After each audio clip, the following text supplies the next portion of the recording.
Vote आपका पाने को उनसे पूछो, हे श्रीमान अब तलक आप कहाँ थे। उनसे पूछो, हे श्रीमान अब तलक आप कहाँ थे। जो सरकार में है, जो सरकार में है उनसे पूछो काम क्या किया। जो सरकार में है उनसे पूछो काम क्या किया। और जो सरकार में नहीं उनसे पूछो जनता की आवाज़ कब बने। जो सरकार में नहीं उनसे पूछो जनता की आवाज़ कब बने। ये 5 साल के अंदर जो बरसाती मेंढक निकलते हैं और उसके बाद अगले 5 साल तक नज़र नहीं आते हैं, उन सबको हमें चेताने का भी काम करना है। यहाँ पर जिम्मेदारी सिर्फ जीतने वाले की नहीं है, बल्कि वो जो हार जाता है उसकी भी बराबर की जिम्मेदारी बनती है। आखिर जनता ने वोट तो उसको भी दिया है। आखिर मतलब कि यही है कि एक कुछ वोटों से जीत गया और दूसरा कुछ वोटों से हार गया, लेकिन जनता ने यदि वोट दिया है तो उस वोट के प्रति जवाबदेही उसकी बनती है। मान लीजिए एक को 40% वोट मिले, एक को 50% वोट मिले, 50 वाला जीत गया, 40 वाला हार गया। हालांकि इतना भी वोट नहीं मिलते हैं। हमारे देश के अंदर जो चुनाव का सिस्टम है उसमें 30-35% के अंदर जीत हासिल हो जाती है। तो इसलिए जो है हमारे को अगली बार जब भी कोई चुनाव में वोट मांगने के लिए आए, उन बरसाती मेंढकों से ये सवाल हमको पूछना है।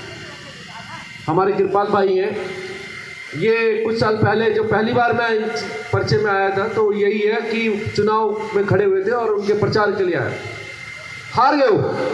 लेकिन आज जब ये रैपिड मेट्रो की समस्या आके खड़ी हुई तो आज जनता के बीच में खड़े होकर जनता को जागृत करने का काम कर रहे हैं, जनता को आगाह करने का काम कर रहे हैं, जनता का नेतृत्व करने का काम कर रहे हैं, जनता की समस्या को उठाने का काम कर रहे हैं। लेकिन वो जो यहाँ से जीत कर गए, वो जिनको आपने मन भर के जो है कि वोट दिया, वो आज कहाँ है? वो आज कहाँ है? चाहे वो कमल वाले हो, चाहे वो हाथ वाले हो, चाहे वो हाथी वाले हो, चाहे वो साइकिल वाले हो, भाई साहब वो तो सिर्फ चुनाव के टाइम में नजर आते हैं। उसके बाद तो उन्हें ढूंढ के हम जो है परेशान हो जाए, हमको कहीं दिखाई नहीं देती। चुनाव के टाइम पर पैसा फेंको और तमाशा देखो। पैसा फेंक करके कार्यकर्ता खरीद लिए जाते हैं और जनता के सामने एक भीड़ इकट्ठी कर दी जाती है कि देखो कितनी बड़ी रैली है हमारी, कितने ज़्यादा समर्थक है, और जनता उसी में पगलाई जाती है।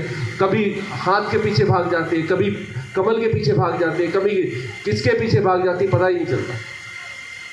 ये पता करने की कोशिश नहीं करती है जनता कि भाई ये चुनाव में जो उम्मीदवार खड़ा हुआ है ये जनता के समर्थन से खड़ा हुआ है या पार्टी में इसने जो टिकट पाई है वो पैसा देकर पाई है।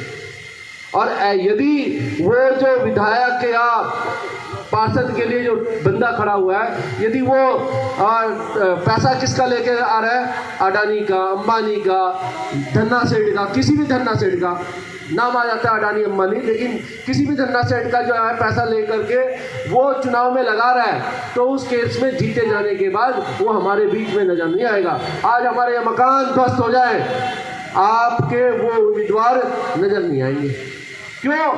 क्योंकि उन्होंने जो है कि पैसे वालों से पैसा लिया और जीत जाने के बाद अब उनकी सेवा कर रहे हैं, उनको हमारी परवाह नहीं। हमारे को उनके कानों में जू रहेंगे, इसके लिए अपनी आवाज़ को ही बुलंद करना होगा और जनता को जागृत करके आगे से सचेत करना होगा कि ऐसे विधायकों को, ऐसे सांसदों को ही चुनो जो हकीकत में आपके बीच में काम करते हैं। जैसे कृपाल भाई लगातार आपके बीच में काम कर रहे हैं। पहले खत्ते की समस्या होगी, लगातार उन्होंने 6 महीने, 8 में कितने महीने, 5 महीने तक लगातार धरना दिया, नेतृत्व किया धरने का। मैं ये नहीं कहता कि अकेला इन्होंने धरना दिया, बिना जन समर्थन के तो कोई धरना सफल हो ही नहीं सकता। नेतृत्व किया और हम लोग भी इनके साथ जुड़े और भी कई लोग इनके साथ जुड़े और उस समस्या का निदान किया। आज जहाँ पे खत्ता बनना था वहाँ पे लाइब्रेरी बनी। आज जो है ये जमीन धसाव की समस्या है, ठीक है, जो लोग जीत गए वो नजर नहीं आ रहे। जो लोग जो है कि 30-40% वोट लेकर यहाँ से गए वो भी नजर नहीं आ रहे, जो बड़े अच्छे खासे संख्या में वोट लेके गए वो भी नजर नहीं आ रहे। मुझे मेरे ख्याल से कितने वोट मिले थे सर आपको जब आप खड़े हुए थे, हार गए थे? 450। देखिए इस क्षेत्र की जनता ने 450 वोट जिस व्यक्ति को दिए, वो आज जनता के बीच में खड़ा होकर जनता की संघर्ष की लड़ाई लड़ रहा है। और जो आपके जिनको आपने 90,000 वोट दिए, 80,000 वोट दिए, वो आपको आज नजर नहीं आ रहे। इसलिए जनता के हक की लड़ाई कौन लड़ सकता है और जनता के हक की लड़ाई कौन नहीं लड़ सकता, ये भी हमारे को सोचने और समझने की जरूरत है। हमारे को इस पर विचार करने की जरूरत है, हमको इस पर मंथन करने की जरूरत है।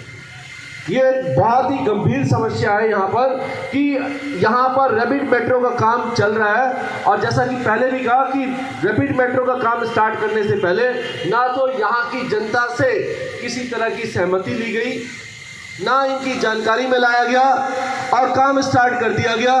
और इस काम स्टार्ट करने की वजह से जगह जगह पर भूमि का धंसाव हो गया और हमारे मकानों की नींवें हिल गई हैं, जो है कि आपके जो है कि इम्बैलेंस क्रिएट हो गया, मकानों के अंदर दरार आ गई है।